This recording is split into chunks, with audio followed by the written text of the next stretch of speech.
Conhecer a obra de Ellen White te ajudou a se preparar para os últimos dias? Eu sou Ezequiel Gomes, você está no canal Vem Senhor Jesus e hoje eu decidi abrir o coração com vocês em relação a um tema extremamente interessante, importante, complicado, profundo, legal e muito difícil, que é o tema, né? Sempre recorrente da relação do Adventismo com a Ellen White. Todavia, o que acontece? Eu confesso para vocês assim que quando eu estava no finalzinho do meu ministério oficial na igreja, né? E ainda que eu mantenha o meu ministério pessoal, o meu ministério oficial já acabou há muitos anos, etc e tal. Quando eu estava no finzinho do meu ministério oficial, eu comecei aquilo que seria uma série, que seria sobre o espírito de profecia, Ellen White, e várias questões assim de interpretação, de contexto, de temas específicos. Eu cheguei a gravar, acho que um ou dois materiais um pouco mais extensos, assim, né? Acho que um é Ellen White em busca da verdade absoluta, alguma coisa assim. E o outro é a ideia se a gente poderia viver sem pecar, sim ou não, falando assim um pouco das perspectivas da Ellen White.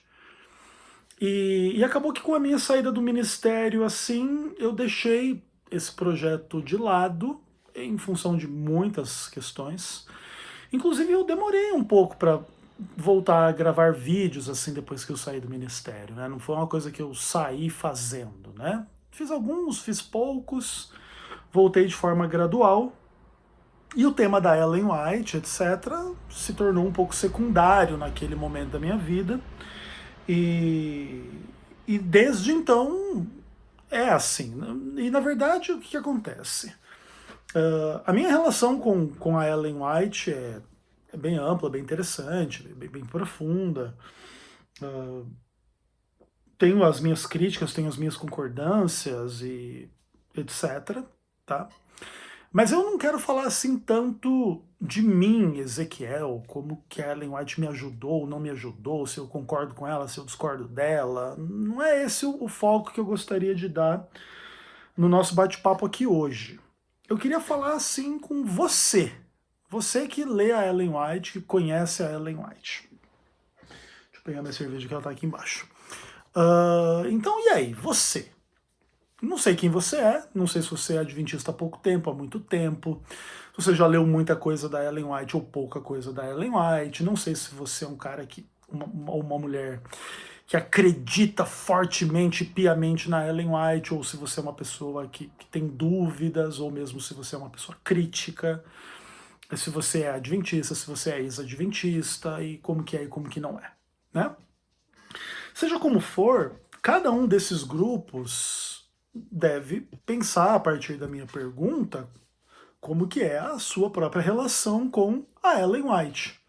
Uma relação positiva, negativa, boa, etc e tal. E eu gostaria de apontar, dentre muitas coisas que podem ser evocadas nessa discussão, para uma perspectiva de que a gente está vivendo nos últimos momentos da história, na nossa geração, e Jesus vai voltar, tipo assim, no máximo daqui 10 anos. Não estou marcando data, pode ser que Jesus não volte em 10 anos, tá bom, pessoal? Fazendo assim uma coisa teórica mesmo. Vamos pensar que de fato nós estamos nos últimos 10 anos de história do mundo, daqui 10 anos Jesus vai voltar. E Ellen White escreveu tudo isso lá e morreu em 1915, então tem aí 150, 200 anos de história final do mundo, onde supostamente a obra de Ellen White é uma obra importante para lançar algumas luzes, né, sobre esse período da história que a gente vive, e supostamente, basicamente é isso, tá bom? Então vamos pensar que a gente está vivendo nos últimos 10 anos da história do mundo, que não é pouca coisa de se pensar, né? O clímax da história, e a gente pode esperar então daqui para frente as coisas mais negativas, mais ou menos, da história humana tomando forma, se materializando e acontecendo, tipo a marca da besta, as pragas e as coisas bem cabulosas assim do Apocalipse. E aí Jesus volta, tá? Beleza. Então vamos trabalhar com essa perspectiva teórica. E aí, o que você conhece da Ellen White? Te ajudou a se preparar para o que está acontecendo? Sim, não, por quê? Como que você se sente? Você se sente abençoado por conhecer a obra da Ellen White nesses últimos dias? Ou quem sabe você tem uma visão crítica, que se você tivesse, ao invés de conhecido Ellen White, conhecido outros autores, você estaria mais bem preparado para enfrentar os últimos dias naquilo que tange algumas questões muito importantes. Eu não tenho aqui um cronograma do que falar, tá? Então eu não separei aqui tópicos, temas e tudo mais, mas eu tenho em mente algumas coisas e vou tentar ordenar o meu pensamento de forma lógica, de forma clara, para você. E primeira coisa que eu vou falar então é sobre as questões assim de um cristianismo essencial, básico e fundamental. Assim, Ellen White te ajuda a ser um cristão. Então, por exemplo, existem algumas coisas muito importantes no cristianismo. A principal delas é a centralidade de Cristo, né? Como Deus que se fez homem. Esse é um homem igual a todos os demais homens, a não ser naquilo que tange o pecado. Então Jesus ele tinha uma diferença de natureza e de comportamento em relação aos demais homens, naquilo que a sua natureza e os seus comportamentos não poderiam incluir pecado, mas fora o âmbito do pecado, Jesus era homem, né? E era Deus, e se fez homem, e morre por nós, e essa é a nossa única esperança de salvação, e etc, né? É o perdão dos pecados, porque somos pecadores. Ellen White fortalece essas convicções em você. Você é um pecador, salvo pela graça de Cristo, não é de obras, não é de mérito, não é por merecimento e tudo mais. Em mim, sim, não sei em você. Não sei se você faz uma leitura mais legalista da Ellen White. O fato é que Ellen White é uma cristã que exalta a salvação unicamente pela fé, unicamente pela graça mediante a fé, primazia da graça, soberania da graça, ainda que ela mantenha uma visão que a gente pode chamar de wesleyana, arminiana da salvação, a visão arminiana ou wesleyana é centrada na graça, né? Ainda que tenha um pouco de divergência do entendimento calvinista, dessas questões e tal. Legal. Então, no que tange a um cristianismo básico, e não só que o cristianismo assim é essa crença nessa salvação pela graça mediante a fé. Amor a Deus e amor ao próximo, e ao próximo meio que de uma forma meio indistinta, mesmo o próximo que é até o nosso inimigo. Ellen White inspira em você esse amar a Deus e amar ao próximo? Em mim sim, e em você? Ou você, por exemplo, assim, faz uma leitura da Ellen White que você tem que amar os adventistas e os demais não. Como que você lida com isso? Depois das questões assim de um cristianismo básico, a gente pode começar a discutir assim algumas coisas um pouco periféricas, vamos dizer assim, mas que também são muito importantes na vida. Então, por exemplo, fora esse ambiente assim, vamos chamá-lo de metafísico, de amor, de fé, de doutrina, perspectivas apocalípticas, a história da salvação, como começou o pecado, como o pecado vai ser destruído, e Jesus e o diabo, e a salvação no meio disso tudo, e as coisas do bem, as coisas do mal. A vida não é só feita dessa discussão, né? A vida também é feita de algumas outras questões. Nós somos seres corporais. Se você não beber, não comer, não dormir, você vai morrer bem rápido, né? Porque assim funciona a vida. E tudo o que gira em torno da gente comer, beber, dormir, basicamente significa a vida do dia a dia, do trabalho, para pagar o aluguel, a comida, a bebida e coisas desse tipo, tá? Ellen White te ajuda a se situar no mundo nesses últimos dias para entender bem o mundo do trabalho, para entender bem o mundo do dinheiro, para entender bem o que pode ou não pode, ou deve ou não deve se comer ou beber versus ao que não se deveria comer ou beber, em função de questões assim de saúde de uma forma ampla, mas também de bem-estar e milhões dessas coisas, assim. Ela te ajuda, não te ajuda? Isso é uma questão muito interessante, né? Na minha visão, a Ellen White ajuda nesses pontos. Todavia, também é verdade que tem pessoas que fazem uma leitura muito estúpida de Ellen White, né? Que, em relação a esses temas específicos, né? O pessoal da salvação pela soja, que comer carne é pecado, e esses tempos, assim, até um rapaz que eu tive que bloquear no canal aí, falando um monte de besteira. Ezequiel, você come carne? Não, porque a Ellen White diz que a gente não pode comer carne e não pode confiar nos pastores que comem carne. Bom, primeiro tudo que eu já não sou mais pastor, né? Nesse ponto específico, já se eu comer carne ou não, então já não vai fazer nenhuma diferença. Mas eu respondi para ele dizendo assim, falei, irmão, Jeremias capítulo 17 fala que é maldito o homem que confia no homem, independentemente desse homem ser vegetariano, ou carnívoro, ou vegano, ou qualquer coisa que você imaginar na Terra aí em relação à dieta, tá? Querendo dizer assim que, né, a Bíblia manda você não confiar em ninguém. Não, a Ellen White diz pra você não confiar só no carnívoro. Aí quem é vegetariano você confia, né?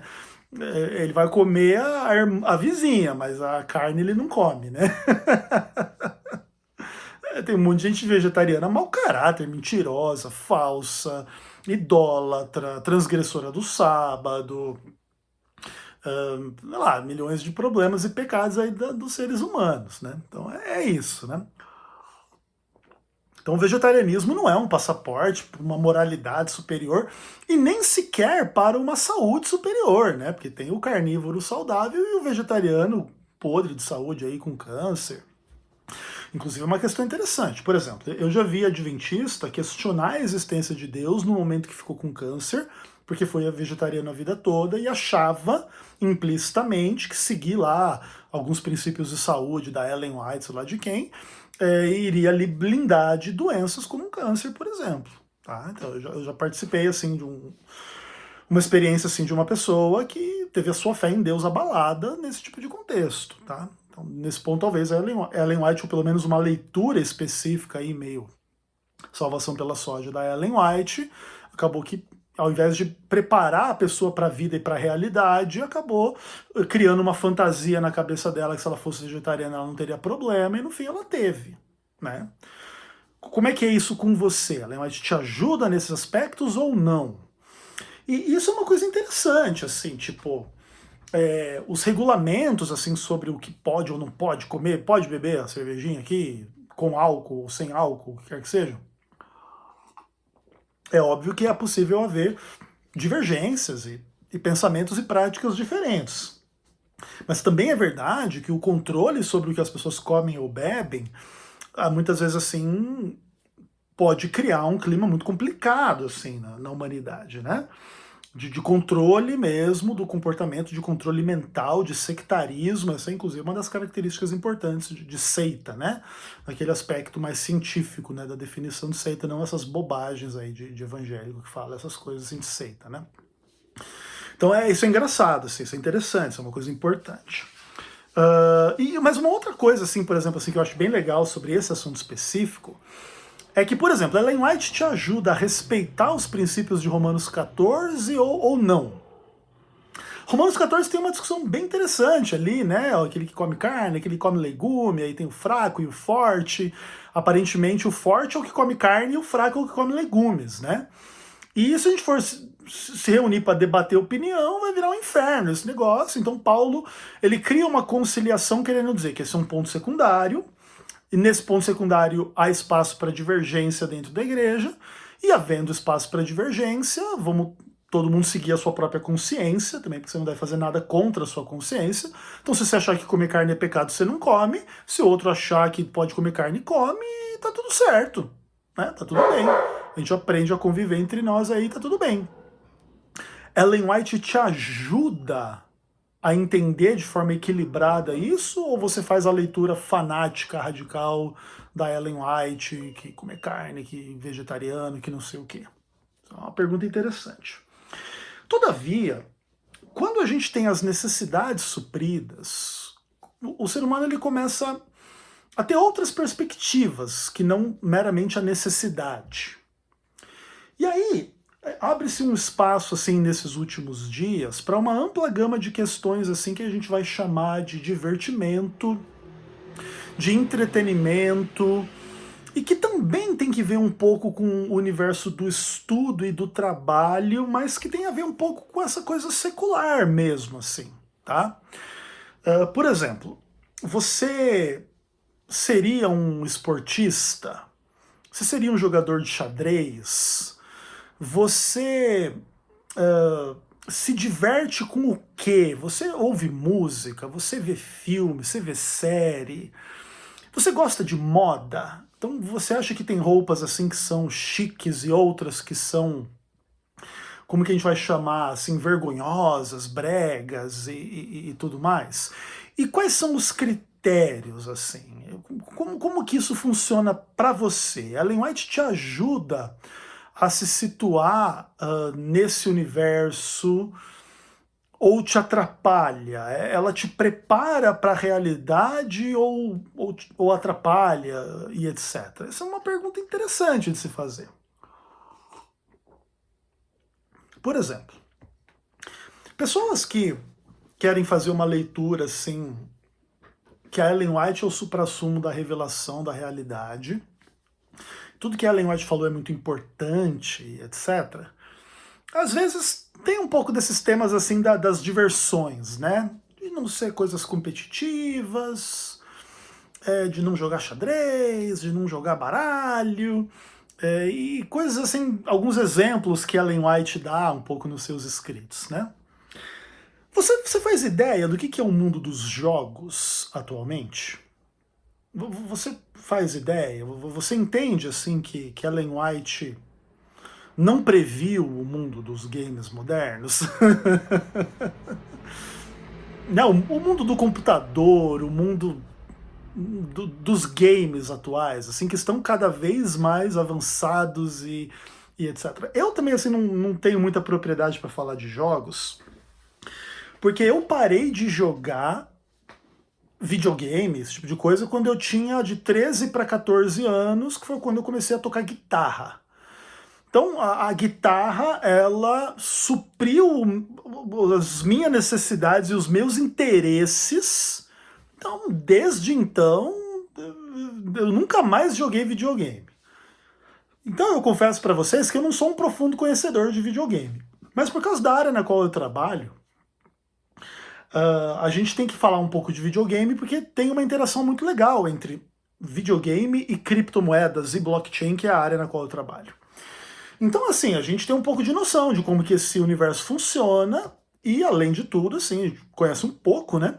Então, os videogames, os jogos atuais, eles são imensamente mais bem elaborados do que na época em que eu jogava videogame, né? Eu acho que eu fui até no máximo aí um Master System, um Nintendo 64, aí no máximo, assim. Hoje em dia tem milhões de outras coisas e coisas muito avançadas, muito legais, uma indústria milionária, jogos e profissionais. Eu tenho uma sobrinha que joga num time profissional e ganha grana de jogo, por exemplo, tá? Coisa interessante. Ellen White ajudou você aí? Você leu Ellen White nos últimos 20 anos, com as diversões aí, jogo.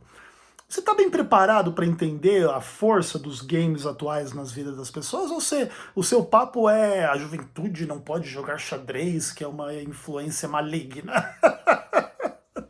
Que já é uma coisa um pouco questionável em certo sentido. Xadrez é um jogo de raciocínio, de estratégia. Pode fazer até muito bem jogar xadrez, na verdade, né? E aí, te ajuda ou não? Né? Isso só para dar uma provocadinha assim no pessoal.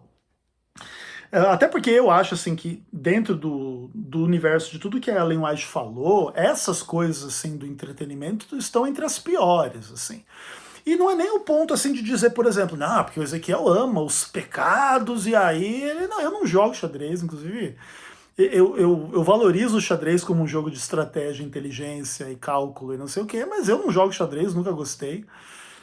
Baralho, muito pouco, assim, a minha família tinha muita cultura de jogar truco e baralho, etc.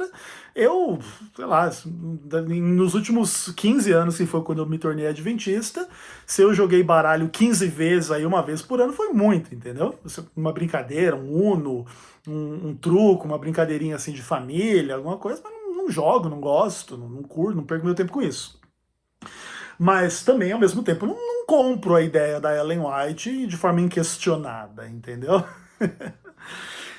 Mas assim, ó, tipo, dentro desse universo todo, das diversões, dos entretenimentos e tal, existe uma coisa, assim, no mundo, que geralmente eu acho, assim, que é um pouco do entretenimento meio predileto das pessoas, assim, que não sei também se pode chamar de bem de entretenimento, porque não é. É uma coisa mais profunda, mais íntima, mais visceral, mais complexa, que é o sexo, né? Que é uma coisa bem mais divertida do que jogar videogame, tocar guitarra e ler Ellen White, né? Vamos concordar. Claro, é óbvio que tem umas pessoas que têm uma experiência meio negativa, tem dor, tem medo, tem trauma, tem problemas e tal, mas vamos pensar que dentro de um universo relativamente saudável, assim, sem também falar mal de quem teve experiências ruins, né, porque também não é totalmente escolha, né? São problemas e tal. É divertido, é legal, uma das coisas mais interessantes da vida. Beleza, legal.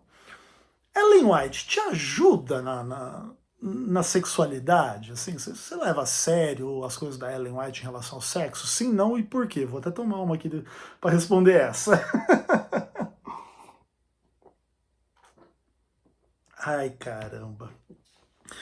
Dentre todas as áreas, assim, de coisas assim que eu tenho um pouco de pé atrás com a Ellen White, eu acho que o sexo é a principal. E não é assim porque eu quero ser um devasso, como é que fala? Tarado e etc, tá? Eu vou explicar para vocês um pouco sobre isso, tá? O que acontece? Eu tenho duas irmãs mais velhas que eu, são 5, 6 anos mais velhas que eu. Então, quando eu tinha 10, 11 anos, elas tinham 15, 16 anos. Então, na minha casa, elas sempre comandaram a minha própria educação, até porque o meu pai era separado da minha mãe estava trabalhando e estudando. O dia inteiro praticamente fora de casa. Então a vida era eu e elas, né? As minhas irmãs. E assim, os meus papos sempre eram com elas, que tinham essa diferença de idade em relação a mim. Então elas já batiam esse papo da idade delas comigo mais jovem, entendeu? Então eu com 10, 11, 12 anos, eu já sabia que, por exemplo, existia algo como controle de ejaculação na hora do ato sexual, porque isso faz bem para o homem e tem um foco no prazer da mulher, e o homem não pode só pensar em si, a preliminar e não sei o quê, e essas filosofias assim da coisa meio que do tal do sexo, né, do taoísmo, né, que a gente chama. Foi uma coisa que entrou na nossa vida em determinado momento, através da minha irmã mais velha, que gostava muito dessas filosofias orientais. Aí tem um pouco dessas coisas assim do Kama Sutra, tem um pouco dessa coisa do sexo tântrico, tem um pouco dessas questões assim que vão um pouco mais profundo do que essa cultura meio fast food, agressiva, pornô do mundo ocidental, né? Que acho que é um pouco do que acontece, né? Que é muito retratado na pornografia, na internet, mas também no filme, mas de uma forma um pouco mais velada, etc. Então, assim, a minha cultura em relação às questões sexuais, eu era virgem de 11 anos de idade, 12 anos de idade, já com esses papos na cabeça, entendeu? Então, assim, ó, por exemplo, da minha experiência, quando eu leio Ellen White, quando ela fala de sexo, é um desastre completo. É um negócio, assim, muito ruim, entendeu? Isso não quer dizer que não existam pecados sexuais e que no sexo vale tudo. Eu discordo disso. Pecado sexual é uma coisa grave, complexa. Eu creio que todos os seres humanos, ou a imensa maioria, têm pecados sexuais.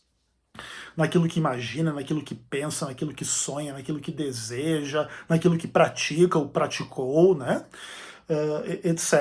Ainda que também concordo que é possível viver um certo alto grau de pureza sexual e ter uma boa relação com o marido, com a esposa, e sem muita cobiças e vaidades e etc. E consumo de pensamentos ou produtos ou coisas pecaminosas, e eu não tô nem falando de produtos assim de sex shop, né? Eu tô falando mesmo de pornografia, de filmes, de coisas que precisem ser usadas para excitar e para não sei o quê. Eu acho que nada disso é necessário, ainda que também é verdade que eu acredito eu que muitos cristãos lutem com coisas assim desse tipo, mas o que me acha, o que eu acho engraçado, me chama a atenção nessa discussão toda, é assim um pouco daquilo que eu entendo assim que a Ellen White ela também não previu o mundo da pornografia, né? Porque ela, e da pornografia, quando eu digo isso de uma forma ampla, né, dos pecados sexuais do século XXI naquela época, né? Tipo assim, Ellen White, os probleminha dela é as masturbação dos meninos, das meninas. Tem uns textos da Ellen White assim que ela fala do ginecologista que fica olhando as partes íntimas da mulher, que isso é uma das coisas mais horríveis que existem. Esse texto eu dou muita risada dele, porque é uma piada, né? Onde tem internet, não precisa ser ginecologista para ver vagina e sei lá o que, infinita, né? É só digitar na internet, assim, não tô dando dica para digitar, tá bom, pessoal? Mas assim, o que acontece? Você lê a Ellen White, acha que aquilo é a revelação mais importante do mundo, que o ginecologista... Imagina, o cara vai fazer medicina, vai se especializar em ginecologia para ver vagina. Ninguém precisa fazer nada disso para ver vagina não, cara. Outra coisa, esse contexto médico aí é até tudo menos sensual, cara. Vagina é um negócio ali que tem muco, a coisa interna, e aí dá câncer, dá problema, dá herpes, dá gonorreia, não sei, não é nada bonito e legal e gostoso, entendeu? E é pessoa jovem, pessoa velha, pessoa não sei, de todo tipo, ninguém faz nada disso pra ficar vendo mulher pelada com as pernas abertas, não. Isso aí, inclusive, é uma coisa assim totalmente idiota pensar um negócio desse, entendeu? E a Ellen White tinha um pouco desses papos. Você não trouxe nenhum texto assim de exemplo que ela fala de comida vegetariana, ou de xadrez, ou de ginecologista e tal, mas né, se vocês quiserem, vocês buscam aí, vocês encontram. Mas aí, assim, ó, eu tenho 3 minutos para terminar o vídeo, que o celular tá com meia hora aí de limite. E o que eu quero com isso aqui? Não é ficar, assim, alimentando a descrença na Ellen White, né? Eu acho que a gente precisa entender. A Ellen White foi muito sábia ao defender que a Bíblia é a única regra de fé, doutrina e prática. Então nada do que ela falou é regra de fé, doutrina e prática. Ainda que também é verdade que essa relação é complexa, a Bíblia fala dos dons do Espírito.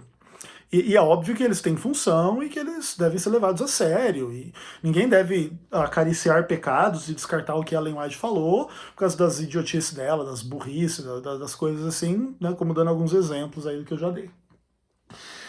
Então, a gente entende que a Ellen White foi muito sábia ao defender o princípio sola escritura, inclusive leiam o livro do Davi Caldas, Deus abençoe, vocês vão crescer muito, aí vocês gostam desse papo da Ellen White. E assim, cara, o fato é o seguinte, que Ellen White, se você levar ela ipsis literis a sério, ela não te prepara para o mundo atual. Pelo menos não nessas coisas mais práticas. E eu acho que isso tem um propósito. Além do propósito ser de conduzir à Bíblia e aos princípios bíblicos, que inclusive creio eu que são mais saudáveis e mais adequados para lidar com comida, com diversão, com sexo, com a vida prática de uma forma geral, do que as coisas da Ellen White, Deus, ele propôs que Cristo fosse o cabeça do universo, da história e da realidade. É nele que a gente vai encontrar o máximo da sabedoria. E em nenhuma outra fonte. Tá? E Ellen White inclusa. Então, eu entendo que, por isso, a despeito das discussões sobre a inspiração da Ellen White, creio na inspiração de Ellen White, e se não cresce, seria bem claro, como sou claro com tudo, né? E creio que, inclusive, a inspiração da Ellen White não nega isso, inclusive creio que Deus inspirou Ellen White a assim pensar, vamos dizer assim.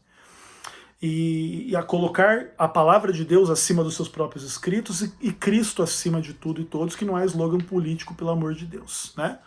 Conhecereis a verdade e os filhos do Bolsonaro serão presos junto com ele, que são um bando de corruptos, né? Então, só para deixar claro o slogan político meu, como é que é. E Lula junto e etc e tal, e que se explodam todos e Deus tenha piedade do Brasil, que vai de mal a pior. Então, queria propor essas reflexões, já não tenho mais quantidade de tempo para continuar, mas foi bom para mim bater esse papo com vocês, um papo divertido. O propósito não é fazer ninguém descrer, mas fazer você questionar Em que pontos a Ellen White está te ajudando? Não. Você está fazendo uma leitura mais fanática? Não. Mais cristocêntrica ou não? E te convido a olhar Ellen White com olhos atentos e, acima de tudo, colocar a palavra de Deus acima de Ellen White, tá bom? Um abraço, fiquem com Deus e quem sabe no próximo vídeo a gente continua esse papo.